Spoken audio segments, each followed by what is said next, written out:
감사합니다. 이호상 목사님께서 말씀해 주신 대로 전 이어받으려고 합니다. 생각해 보니까 추석이고요.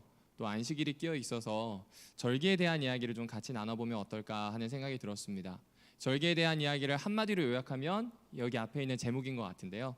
한번 같이 읽어보실까요? 시작! 나는 너희의 하나님이라. 여러분, 여기 보시면 세종과 장영실이 어디에 앉아 있냐면 이 땅바닥에 두 사람이 같이 앉아 있습니다. 이렇게 앉아 있는 경우가 없죠. 굉장히 막역했던 두 사람의 사이를 상상해서 영화로 만든 천문이라는 이 영화의 한 장면입니다. 그런데 이 두 사람이 했던 가장 큰 업적이 뭔가? 천문, 곧 하늘의 문의를 읽은 겁니다. 여러분, 장영실은요, 아버지가 중국인이고요, 그리고 어머니가 한국인인데 관노였습니다. 이 부산 동래연에 있었던 관노였는데, 장영실이 어렸을 적부터 얼마나 유명했냐면 물건 고치는 건 장영실한테 가라, 생활에 불편한 거 만들 도구가 필요하면 누구한테 가라고요? 장영실한테 가라고 이야기합니다. 그래서 이 소문이 어디까지 가냐면 한양까지 갑니다. 한양의 당시의 왕이 태종이었는데, 태종 이방원은 장영실을 데리고 와서 이 자기의 궁 안에서 이것저것 고치고 만드는 일을 시키게 됩니다. 세종실록에 보면 엄청 아꼈다 그래요. 그리고 세종도 이 좀 직관적인 사람이 아니에요. 이 사람은 가만히 뜯어보고 또 보고 또 보고 하거든요. 어릴 적부터 장영실을 보다가 이제 마음속에 결심을 한 겁니다. 이 친구가 있으면 내 꿈이 이루어지겠다. 강한 조선이 되겠다. 얘는 나의 드림 팩토리다. 이렇게 생각을 하게 됩니다.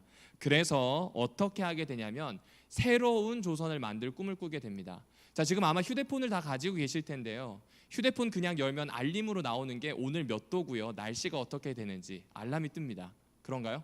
우린 되게 쉽습니다. 근데 이 당시에는요, 시계도 없고 휴대폰도 없고 알람도 없습니다. 특별히 하늘의 문이, 이 천문이라고 하는 건요, 농사와 연결되어 있었고 삶과 연결되어 있었음에도 불구하고 조선에서는 좀 많이 어려웠습니다. 왜냐하면 조선에서는 이 천문을 읽는 역법을 조선의 것으로 쓰지 않고 명의 것을 그대로 받아서 썼습니다. 그러니까 명의 것을 받아 쓰다 보니까 왕이 황당한 경우가 많은 거예요. 예를 들어 월식 혹은 일식이 일어나잖아요. 사람들은 어떻게 생각했냐면 월식과 일식이 일어나면 천지신명이 우리 왕에게 뭔가 메시지를 주겠거니 라고 생각을 합니다. 그래서 왕은 일식과 월식을 정확히 알고 국가의 중차대한 행사로 잡아서 그때 묵묵히 서 있어야 합니다. 근데 문제는 조선의 역법이 아니라 명의 역법이다 보니까 맨날 놓쳐요. 혹은 너무 빨리 서 있어요. 그러니까 정적들이 자꾸 이야기하죠. 하늘이 내린 왕이 아닌가 보다. 하늘이 내린 왕이면 천문을 읽을 텐데 라고 하면서 공격을 하기도 합니다. 또 그렇기도 하거니와 약속을 잡을 수가 없는 겁니다. 당시에 조선 타임이 엄청났어요. 뭐 아침에 보자고 했는데 어느 아침인지 알게 뭐예요. 가가지고 하염없이 기다려야 하는 겁니다. 뭐든지 안 되는 겁니다. 그래서 이걸 어떻게 할까, 농사도 일상도 어려우니 어떻게 할까 고민하다가 이 세종은 안 되겠다, 우리에게 필요한 이 역법을 가진 천문을 한번 연구해 보자라고 생각합니다. 그래서 이렇게 얘기합니다. 명나라가 없으면 조선이 망하나? 조선은 조선의 것을 써야 되지 않나? 라고 이야기하면서 도전적인 일을 하는데, 이때 결정적인 역할을 한 사람이 누구냐면 장영실입니다.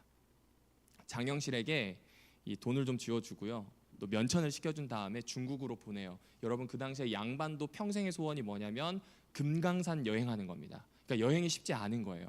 그런데 장영실을 그 먼 중국 유학을 보낸 겁니다. 그리고 장영실은 거기에서 이 중국 관성대에서 일하고 있는 천문학자들을 만나서요, 무엇을 하게 되냐면 어떻게 하늘을 읽는 이 일을 하는지를 옆에서 보게 돼요. 그리고 거기 있는 뭐 혼천이라든지 중국 거요, 하늘을 읽는 기계죠, 아니면 이 역법서라든지 이런 거를 가지고 조선에 돌아가야 되잖아요. 왕의 명령이 있으니까. 그런데 안 줘요. 줄 수가 없대요. 국가 기밀이래요. 그래서 별 수 없이 서로 연구원들이니까 책이나 보자 하고 그 자리에 서서 장영실이 다 외워버립니다.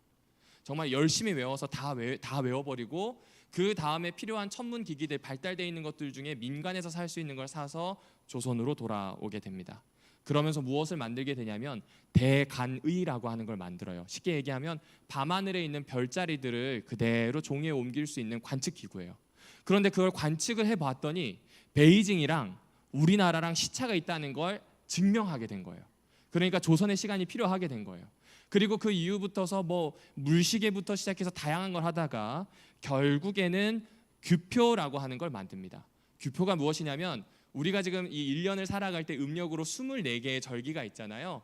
이 24개의 절기를 기준을 대줄 수 있는 기계입니다. 요렇게 생겼습니다. 이 땅에 규석을 깔고요. 거기다가 분, 금 이렇게 선을 그어서 길이가 어느 정도 되는지, 몇 분 정도 되는지를 알 수 있도록 해놨고요. 그리고 여기 횡량이 있는 이 표라고 하는 걸 세웁니다. 그래서 규표라고 하는데, 이게 어떤 거냐면 이 횡량의 동지에 뜬 해가 비치게 되면 저기 먼 그림자를 만들겠죠. 그리고 하지에 뜬 태양이 이 횡량을 거치게 되면 저기 있는 제일 짧은 그림자를 그리겠죠.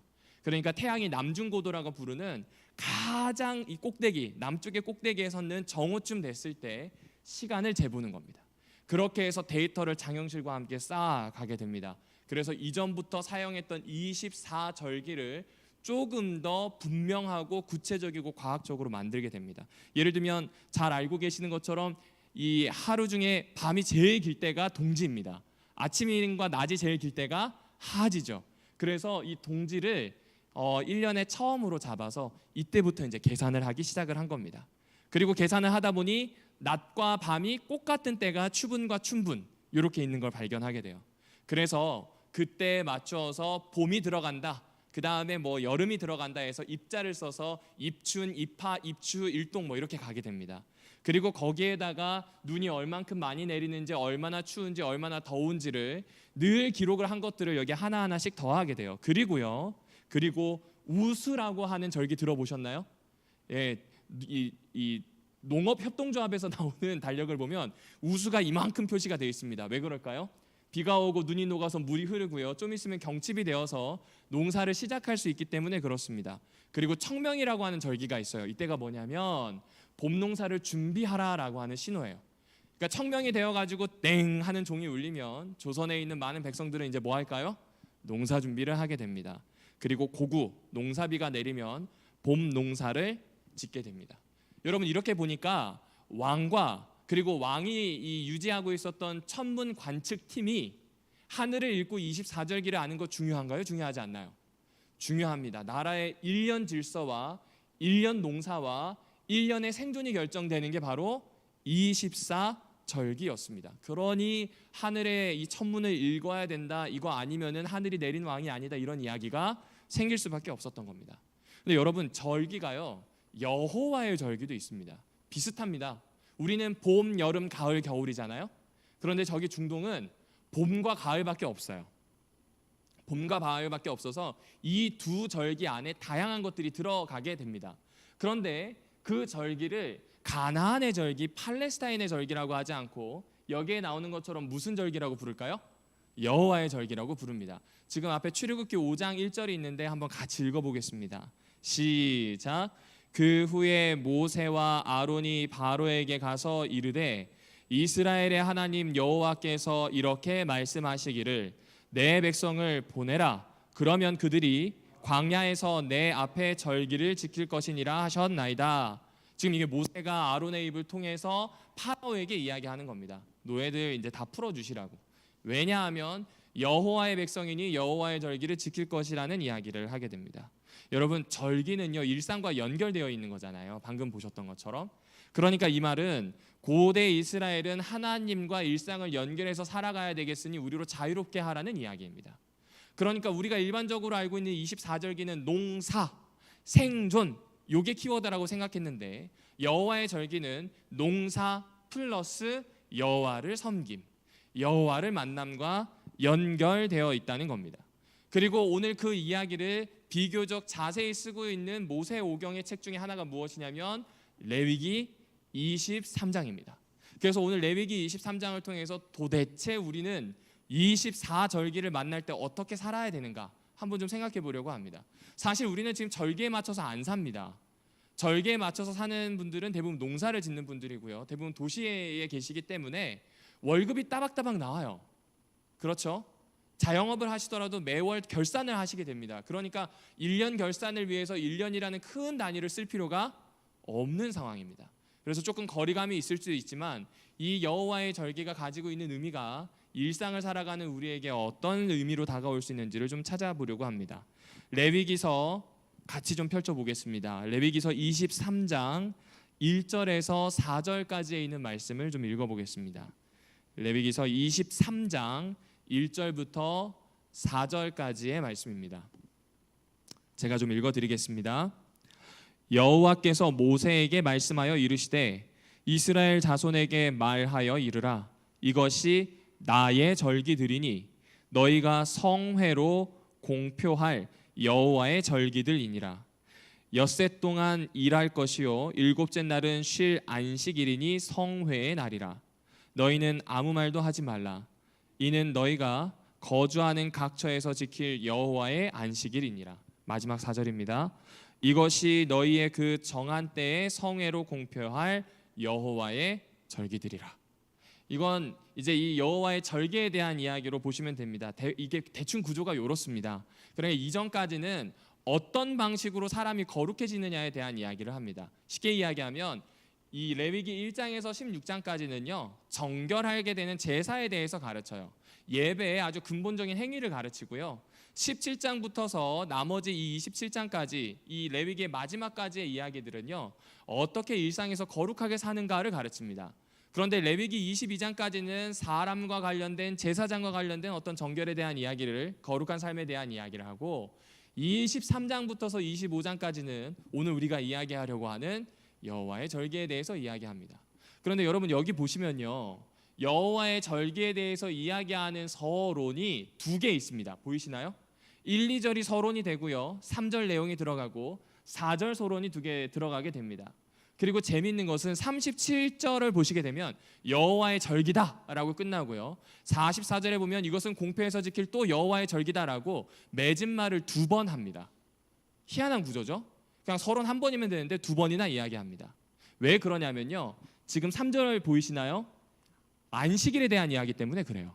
그러니까 첫 번째 서론 다음에 바로 나오는 건 안식일, 두 번째 서론 다음에 첫 번째 맺은 말 전까지 나오는 건 7가지의 절기, 그리고 7가지의 절기 다음에 여호와의 성회에 대한 것으로 또 한 번의 맺은 말로 끝나게 됩니다.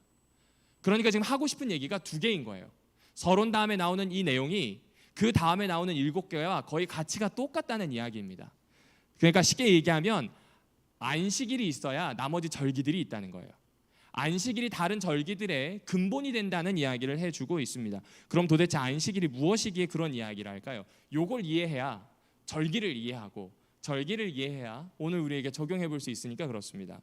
여러분 안식일에 대해서 참 많은 이야기가 있는데 간략하게 요약하면 이렇습니다. 광야 생활을 시작할 때를 한번 생각해 주시면 좋겠습니다. 하나님이 제일 먼저 이들에게 했던 일이 있습니다. 이 16장 출애굽기 16장에 보면 만나를 내리는 사건이 나오죠. 만나를 내리는 사건이 율법을 주는 것보다 앞서 있습니다. 근데 만나의 핵심이 뭐냐면 후반부에 읽어보시면 알지만 6째 날에 2배가 내리고 7째 날에는 내리지 않습니다. 여러분 노예에게는요 일할 자유도 없지만 쉴 자유도 없습니다. 그러니까 안식일이 이들 머릿속에서 깨끗하게 씻겨졌기 때문에 만나를 먹으면서 일주일 동안 어떻게 안식일을 지켜야 하는지를 가르치셨던 거예요. 그렇죠? 그렇게 가르치셨던 건데 그것이 가지고 있는 의미가 굉장합니다. 어떤 거냐면 첫 번째는 안식일을 지킨다는 건요 시간을 거룩하게 하는 겁니다. 다시 말씀드리겠습니다. 안식일은요 시간과 관련된 거예요. 그러니까 유대인들에게 있어서 종교라고 하는 건 공간의 종교가 아니라 시간의 종교입니다.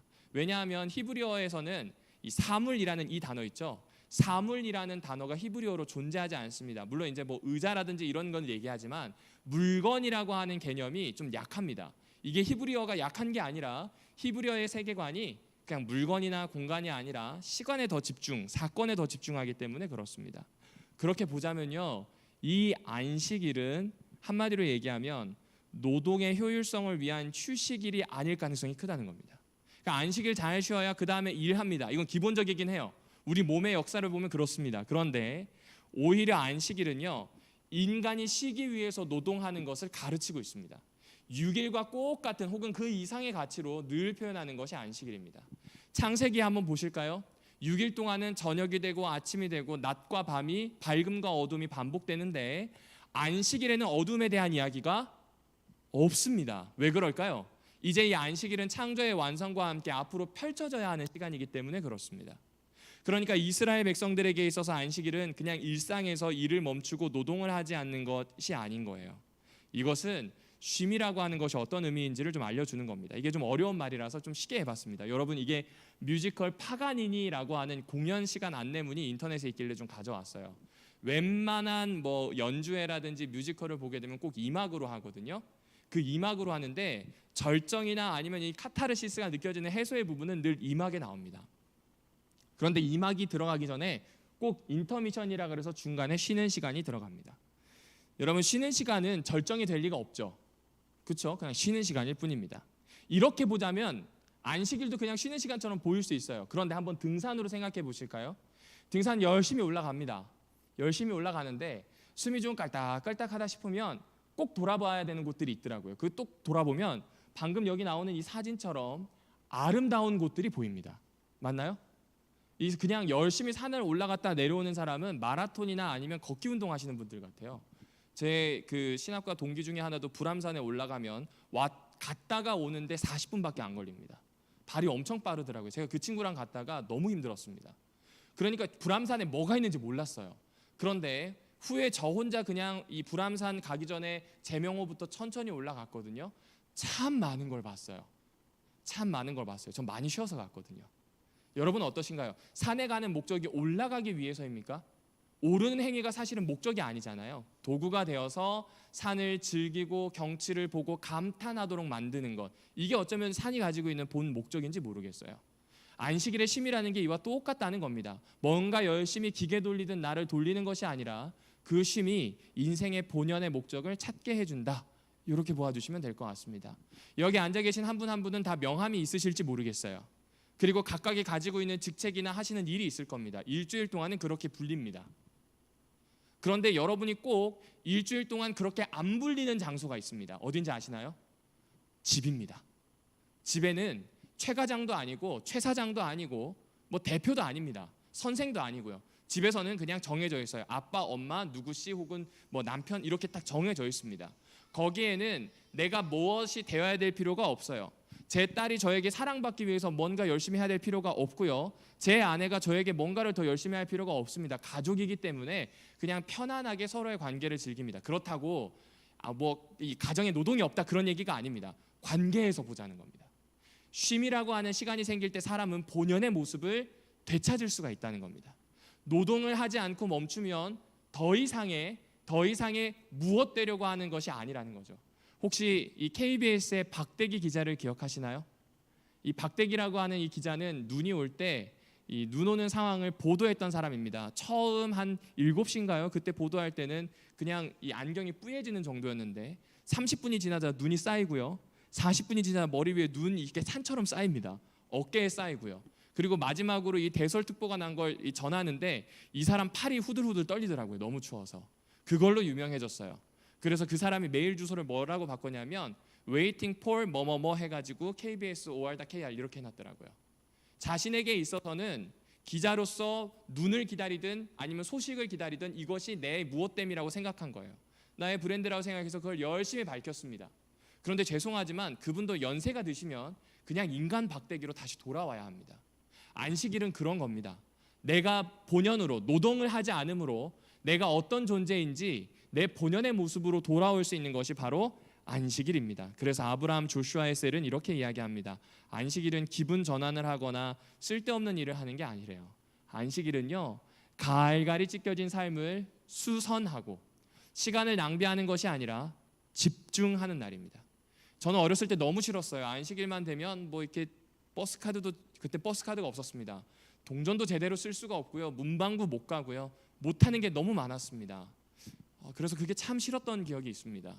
그런데 지금 와서 보니 안식일에 무얼 하지 않고 보냈던 그 시간들이 저를 좀 더 저답게 만들어주는 작동을 했던 것 같습니다.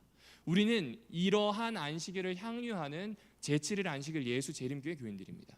바꿔서 얘기하면 절개의 가장 기초가 되는 이 안식일이 어쩌면 오늘 추석에 우리가 기억해야 되는 부분인지도 모르겠어요. 추석은요, 풍성함이 있어야 됩니다. 그래서인지 가족들이 모이게 되면 20대, 30대의 미혼 남녀들은 꼭 그 가족 모임에 안 가려고 합니다. 결혼 언제 하냐? 결혼했으면 애는 언제 낳냐? 그렇죠? 이런 물음들이 있습니다. 계속 무엇됨에 대한 물음이 있는 거예요. 그런데 만약 추석에 그런 풍성하게 뭔가를 쌓고 비교하는 그런 것이 없다면 이때 모였을 때는 그냥 나다울 수 있는 겁니다. 나와 너 사이에서 그냥 나와 너로만 만날 수 있는 그런 귀한 시간이 될 수 있겠죠. 그것을 배울 수 있는 건 다른 데가 아니었습니다. 오로지 안식일이었어요. 여러분, 조선시대도요, 고려시대도요, 그리고 고구려 신라 삼국시대도요, 그리고 저기 고대 근동에 있었던 어느 시대에서도요, 주기적으로 백성들을 쉬게 하는 일주일에 한 번의 휴일은 없었습니다. 그 휴일 자체가 하나님 앞에서 본연의 존재로 새롭게 탈바꿈하도록 도와주는 그러한 정신을 가진 곳은 없었습니다. 그러니까 안식일이라고 하는 건 이 모든 절기의 가장 중요한 정신적 근간이 되는데, 다름이 아니라 가장 나를 나답게, 가장 사람을 사람답게, 성경적인 용어로 바꾸면 하나님 형상으로 바꾸는 때가 안식일이다라고 보시면 좋을 것 같습니다. 그래서 이야기하죠.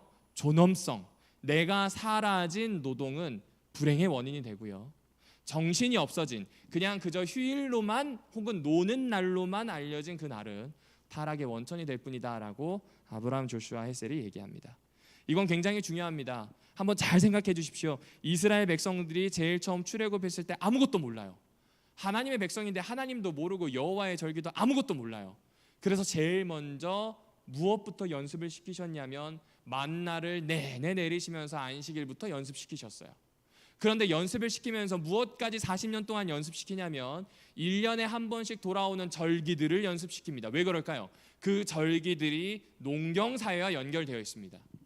광야에서는 그냥 아무렇게나 있는 대로, 주어진 대로 살 수밖에 없어요. 거기에서 어떤 농사도 없고 어떤 얻는 것도 없습니다. 하나님이 가면 가고 멈추면 멈춥니다. 그런데 이제 이 사람들은 더 이상 그렇게 떠돌아다니는 유목민이 아니라 가나안에 들어가서는 농부로 탈바꿈하게 됩니다. 그런데 이미 그곳에는 농경민으로 지내고 있는 가나안 사람들이 있어요. 이 사람들은 어떨까요? 이미 찬란한 문화를 꽃피웠어요. 그들의 신에게 다산을 빌고 그들의 신에게 많은 생산과 공간이 채워지는 것에 대한 감사와 축제가 정말 삐까뻔쩍했을 겁니다. 아마 이스라엘 사람들이 처음 봤을 때 이방의 문화는 완전히 충격이었을 겁니다. 그런데 그 절기 때마다 나는 너희의 여호와임을, 그래서 안식일에 쉬게 하듯 너희를 쉬게 하고 너희를 너답게 하는 여호와라는 이야기를 하나님은 끊임없이 들려주시기 위해서 40년을 보내셨는지 모르겠습니다. 그리고 이들은 가나안에서 다시 한번 그 연습을 하게 됩니다. 그러면 이들이 배우게 되는 게 있겠죠. 농사를 짓는 데 필요한 건 바알이나 아스타롯이 아닙니다. 사는 데 필요한 것은 그들이 가지고 있었던 비구름이나 천둥이 아니라는 걸 알게 됩니다. 정말 필요한 것은 성벽도 아니고요, 다른 어떤 장비들도 아닙니다. 궁극적으로 예배하고 나의 삶을 이끌어 주시는 분은 자연이나 환경이 아니라 이 모든 것을 가능하게 하신 누구일까요? 하나님입니다. 그렇습니다. 그럼 우리도 마찬가지입니다. 절기가 돌아왔어요. 추석이 돌아왔다면 우리가 해야 되는 첫 번째는 무엇이냐면 누구를 예배할지를 선택해야 합니다. 매우 중요합니다. 설날이 되었어요. 추석이 되었어요. 생일이 되었단 말입니다. 누구를 예배하시겠습니까? 조금 더 쉬운 용어로 바꿔볼까요? 누구를 추앙하고 숭배하고 따라가시겠습니까? 이걸 결정해야 하는 겁니다. 세속이라고 하는 삶 속에서 종교적인 순례의 여정을 걷도록 만들어주는 것이 바로 안식일, 그리고 안식일이 점점점 확장된 이 절기에 대한 이야기다라고 보아주시면 좋습니다. 그래서 고대 이스라엘은 일상을 하나님과 함께 살다가 안식일이든 절기든 이런 명절이 찾아오면 자기 삶의 흐름과 매듭을 하나님과 함께 꾹 묶어버리고요, 또 미래로 나아가게 됩니다. 3번은 꼭 남자들이 갔어요. 대부분 가장이잖아요. 가장이 씨 뿌릴 때 가야 돼요. 6월절입니다. 가장이 처음 추수할 때 가야 돼요. 오순절 혹은 칠칠절입니다. 가장이 이제 창고에 다 넣어놓고 좀 쉴만한데 그때 또 가야 돼요. 예루살렘으로 올라가는 이유가 뭐냐면 내 삶의 매듭을 누가 쥐고 계셔요? 하나님이 쥐고 계셔요. 앞으로 새롭게 맞을 또 다른 절기를 앞두고 누구와 함께 매듭을 만들어야 할까요? 하나님과 함께 만들어야 돼요. 그래서 이들은 세속의 삶에서 종교적인 순례길을 걷기 시작합니다. 여러분, 참으로 길이 있습니다. 이건 정말로 중요한 것 같습니다. 한국 교회가 가지고 있는 어려움에 대해서 참 많은 이야기를 합니다. 신앙 어려움을 참 많이 이야기하는데 오늘 출애굽 이야기를 잠깐 들려드렸던 것처럼 그런 거 아닐까요? 어쩌면 여기 앉아 계신 분들 중에 만나 먹듯 매일 안식일을 연습하는 분이 계실지 모르겠어요. 우리는 절기를 지키지 않습니다. 사실 절기를 지킬 필요에 대해서는 신약에선 더 이상 이야기하지 않아요. 하지만 절기에서 하나는 알 수 있어요. 안식일이 확장되는 1년, 7년, 50년 평생에 대한 삶을 볼 수가 있습니다. 그 비전을 보고 살아가고 있는지에 대해서도 자문할 필요가 있는 겁니다. 왜냐하면 여호와의 절기를 통해서 그 삶의 길을 우리에게 알려주시기 때문에 그렇습니다. 따라서 하나님의 절기는요, 시간에 속해 사는 우리들에게 가이드와 같은 겁니다. 여러분, 코치라고 들어보셨죠? 운동을 할 때 알려주는 사람입니다. 혹은 어떤 문제를 당했을 때 옆에서 새로운 길을 모색할 수 있도록 돕는 사람입니다. 근데 이 코치라고 하는 단어가 체리엇에서 왔습니다. 체리엇이 마차예요. 마차에서 마부가 이 말을 끌고 갈 때 이 마부를 끌고 가는 이 마부가 말을 움직이는 이 행동을 코치라고 하는 이 단어를 쓸 수 있도록 했다고 하더라고요. 이 말은 무슨 얘기냐면, 길 위를 달려서 마차가 별다른 일 없이 길 위에서 그냥 무사히 가도록 하는 것, 이게 바로 코치가 하는 일입니다. 트레인도 아실 겁니다. 트레이닝이라고 표현하죠. 훈련입니다. 훈련은요, 코치와는 또 달라요. 정말 하나도 요만큼도 보태지 않고 정말 엄격하고 철저한 것들이 훈련인 경우가 많습니다. 근데 이 트레이닝이 트레인이라고 하는 단어와 연결되어 있어요. 기차입니다. 기차가 궤도를 가듯이 트레이닝 되듯 그 정해진 궤도, 그 길 위를 가는 겁니다. 왜 이 말씀을 드릴까요? 삶에서 길을 잃을 것 같다면, 혹은 길을 찾고 싶다면 구약으로 돌아가 주십시오. 안식일과 여호와의 절기에 대한 이야기를 통해 하나님이 이끄시는 삶의 여정이 어떤 것인지를 곰곰이 읽고 묵상해 보시면 참 좋을 것 같다는 생각을 하게 됩니다. 여러분, 안식일은 여기에서 그치지 않습니다. 23장에 서론에 잠깐 이야기했던 그 안식일은요, 25장에서는 안식연으로, 안식연이 7번 반복되는 희연으로 점점 더 확대되게 됩니다. 안식일, 1년 안에 있는 굉장히 중요한 7개의 절기, 7년에 한 번 오는 안식년, 이것이 7바퀴 돌아서 50년 만에 오는 희년까지, 레위기는 7이라고 하는 숫자를 굉장히 소중하게 생각하고 있습니다. 곧 안식일의 근본 정신을 평생을 향해서 확대시켜 가는 것이 바로 여호와의 절기다라는 이야기를 해주고 있습니다. 그렇다면 오늘은 추석과 함께 안식일이 겹친 이호상 목사님께서 말씀해 주신 큰 날입니다. 안식일의 정신을 우리 가족들과 내가 만나는 사람들, 공동체에게 확장할 수 있는 좋은 기회이기도 합니다. 동시에 매듭을 잘 짓고 앞으로의 한 달, 2달, 1년 평생의 삶을 하나님과 꾸려갈 수 있는 귀한 기회가 되지 않을까라는 생각을 해봅니다. 그러면 도대체 절기라고 하는 것은 우리에게 어떤 의미가 있을까요? 거룩한 시간을 살도록 하는 이 절기는 이스라엘에 총 7개가 있었습니다. 봄절기 4개와 가을절기 4개가 있습니다. 이 절기들은 각각 가지고 있는 의미가 조금 달랐습니다. 한번 살펴보도록 하겠습니다.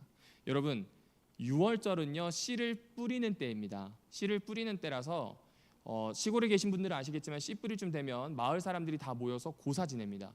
돼지머리 올려놓고요, 뒤에 이렇게 솥대처럼 대나무 해놓고 정말 굉장히 많은 음식들을 차려놓고요, 그 앞에서 뭐 춤추기도 하고 저쪽에선 돼지 잡고 음식하고 난리가 납니다. 그렇게 해서 애군을 막고 제대로 되게 농사를 하려고 하는 것, 이게 바로 씨 뿌리는 때입니다. 그런데 그 씨 뿌리는 때를 우리만 그렇게 보낸 게 아니라 고대 근동의 그 사람들도 똑같이 보냈습니다.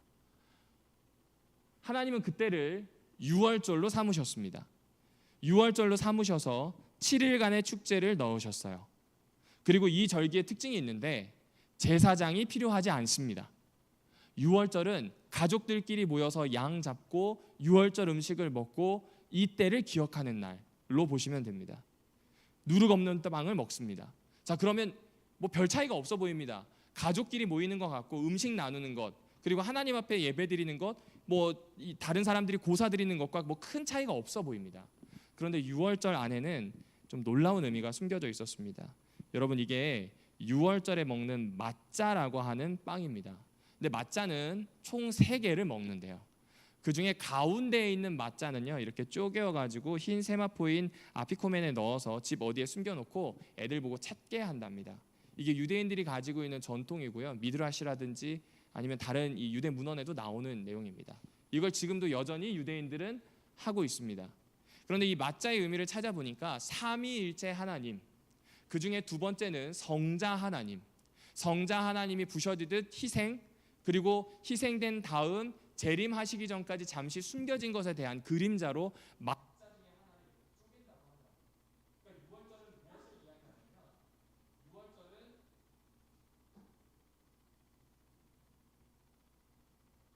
유월절은 예수 그리스도에 대해서 소개해주고 있는 겁니다.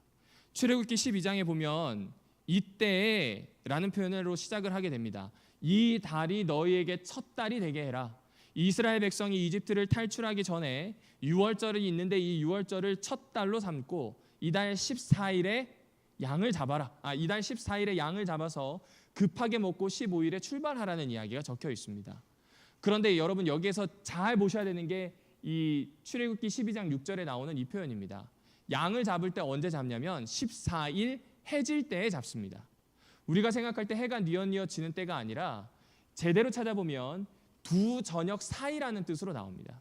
그러니까 히브리인들에게 저녁은 두 개예요. 하루가 시작되는 6시고요. 또 우리로 치자면 오후 6시처럼 하루가 마무리되기 6시간 전, 그러니까 정오가 되겠죠.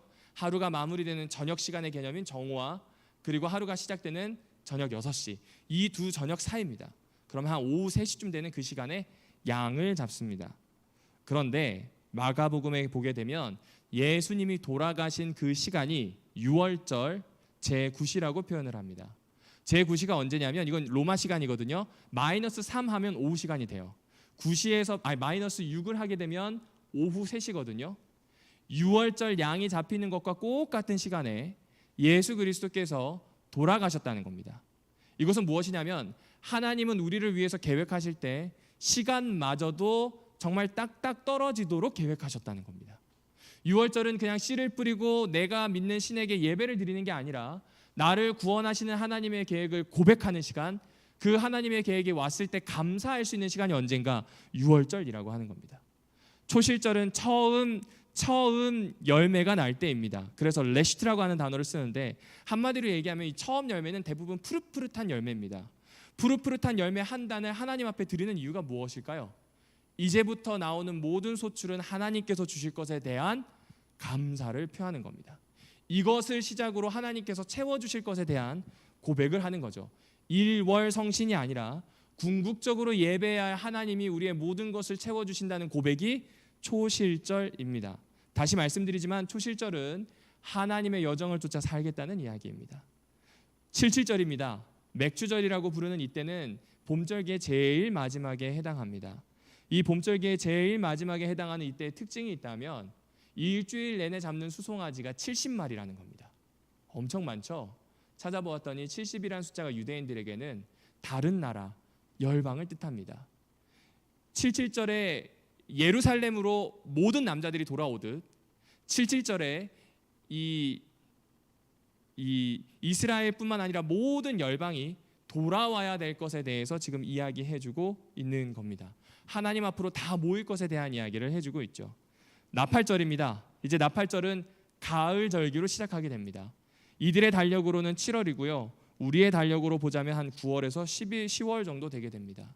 그런데 이 9월에서 10월 정도 되는 이 시기, 이것이 이렇게 생각하시면 좋아요. 이건 민간 달력이기 때문에 그냥 신정으로 보시면 좋고요. 6월절은 종교 달력의 시작이기 때문에 구정으로 보아주시면 좋습니다. 이때부터 사람들은 속죄일을 준비하고요. 이때부터 사람들은 초막절을 준비하게 됩니다. 가장 중요한 절기가 7월 한 달에 다 들어 있습니다. 새로운 시작이 이 세 절기를 통해서 설명이 되는 겁니다.